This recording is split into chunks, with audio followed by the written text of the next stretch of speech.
नमस्कार दोस्तों, मैं हूं धनेंद्र धनुका। आज हम पढ़ने जा रहे हैं प्रिंसिपल्स ऑफ एग्रोनॉमी। तो आज हम प्रिंसिपल्स ऑफ एग्रोनॉमी के जितने भी प्रिंसिपल्स हैं उनको जानेंगे। उससे पहले हमको जानना जरूरी ये है कि प्रिंसिपल्स होता क्या है। प्रिंसिपल्स कोई ऐसे जड़ सूत्र होते हैं, कोई असूल होते हैं, कोई विधियाँ होती हैं जो क्या होता है, जो नियम हमको करना चाहिए या फिर वो जो नियम बनाए जाते हैं उसके अनुसार वो काम चलना चाहिए। ये होता है प्रिंसिपल्स। ठीक है, प्रिंसिपल को अगर आप इजी लैंग्वेज में समझे तो यही उसका अर्थ होता है। आज हम जानेंगे कि स्कोप ऑफ एग्रोनॉमी में हमको क्या पढ़ना है। स्कोप ऑफ एग्रोनॉमी में फूड प्रोडक्शन आता है, जिसमें हम अनाज का उत्पादन करते हैं ज़्यादा से ज़्यादा। अनाज के अंतर्गत आपके धान, गेहूँ और मक्का ये सब आते हैं। ठीक है, इनका उत्पादन बढ़ाना। फिर फाइबर प्रोडक्शन बढ़ाना, जैसे कॉटन, जूट। फिर फॉडर का प्रोडक्शन बढ़ाना, जो चारे वाली फसलें होती हैं उनका प्रोडक्शन बढ़ाना, ये आपका स्कोप में आता है इसमें। फिर एम्प्लॉयमेंट, मतलब एग्रोनॉमी से ज़्यादा जो है मजदूर को एम्प्लॉयमेंट देने की कोशिश करना। स्कोप इसमें है कि जो इनके रॉ मटेरियल निकलते हैं क्रॉप के, उनको इंडस्ट्रियल यूज़ में लाते हैं ताकि हमारा जो इनकम है वो बना रहे।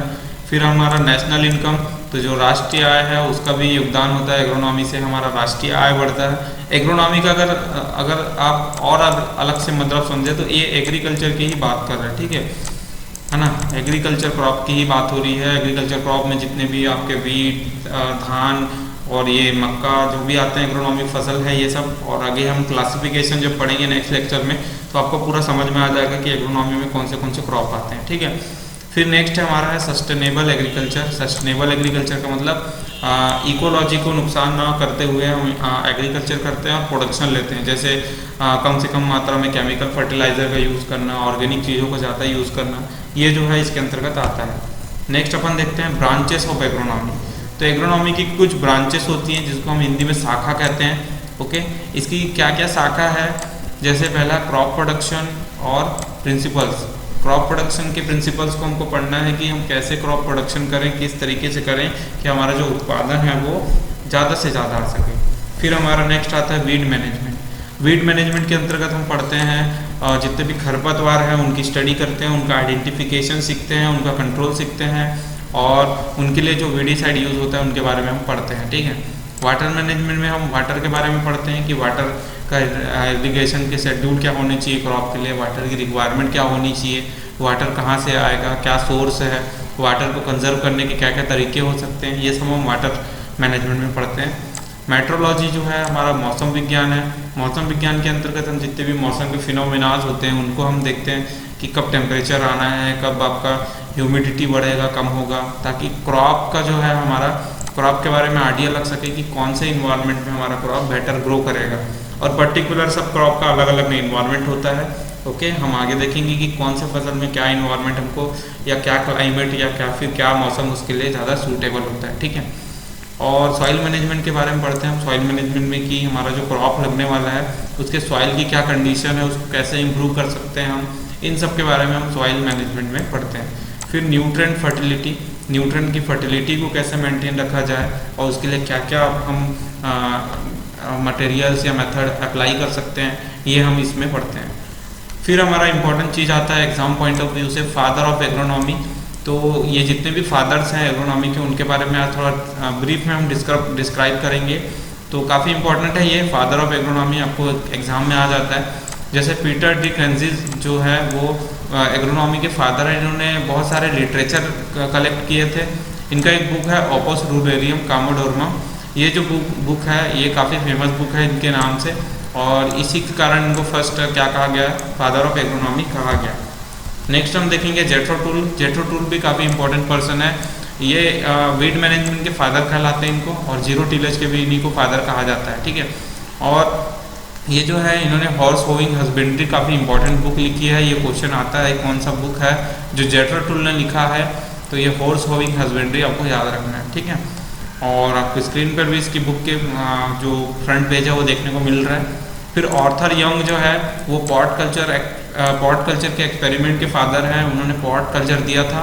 ठीक है, फिर जस्टिस वॉन लीबिग, ये scientific approach to farming was started. इन्होंने साइंटिफिक फार्मिंग को अप्रोच को स्टार्ट किया था 1840 में। ठीक है, नेक्स्ट हम देखते हैं फादर ऑफ सॉइल टेस्टिंग। तो ये क्या है कि बहुत सारे फादर्स हैं एग्रोनॉमी के, इसलिए हम थोड़ा इसको शॉर्ट में ले जा रहे हैं। ताकि आपको इनको याद करना है, आपको इनको रटना है, ठीक है, क्योंकि ये समझने वाली चीज़ नहीं है, तो आपको सबके फादर्स को रटना है ताकि एग्जाम में अगर क्वेश्चन आ जाए तो आपको बन सके, ठीक है। सबसे पहले माइक्रोबायोलॉजी के जो सॉइल माइक्रोबायोलॉजी के फादर है S.N. विनोग्रेड्स्की इनके फादर हैं, और फादर ऑफ एग्रीकल्चर केमिस्ट्री के J.V. लाइबिग, ठीक है, ये इनके फादर है। टर्म रिलेटेड जो है एग्रोनॉमी से, वो क्या क्या टर्म है और उसको किसने दिया था। सबसे पहला टर्म है इरिगेशन। इरिगेशन को डॉक्टर N.G. दस्ताने ने दिया था।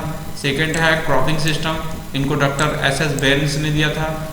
थर्ड है इरिगेशन इंजीनियरिंग, इसको A.M. मिचेली ने दिया था।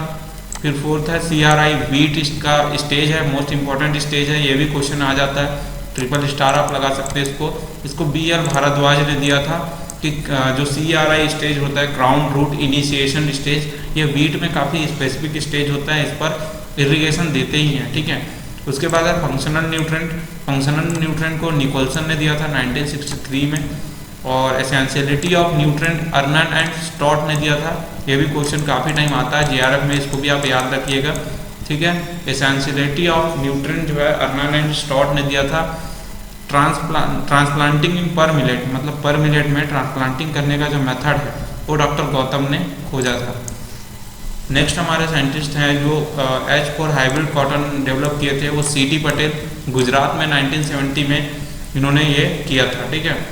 जया जो है राइस की फर्स्ट हाइब्रिड वैरायटी है जो डॉक्टर शास्त्री जी ने खोजा था, ये भी क्वेश्चन आ जाता है। ये जितने भी मैं बता रहा हूँ इनसे डायरेक्ट क्वेश्चन आ जाता है, इनको इसी तरीके से आपको याद करना है कि जैसे लॉ ऑफ मिनिमम किसने दिया था, J.V. लीबिग ने दिया था 1840 में।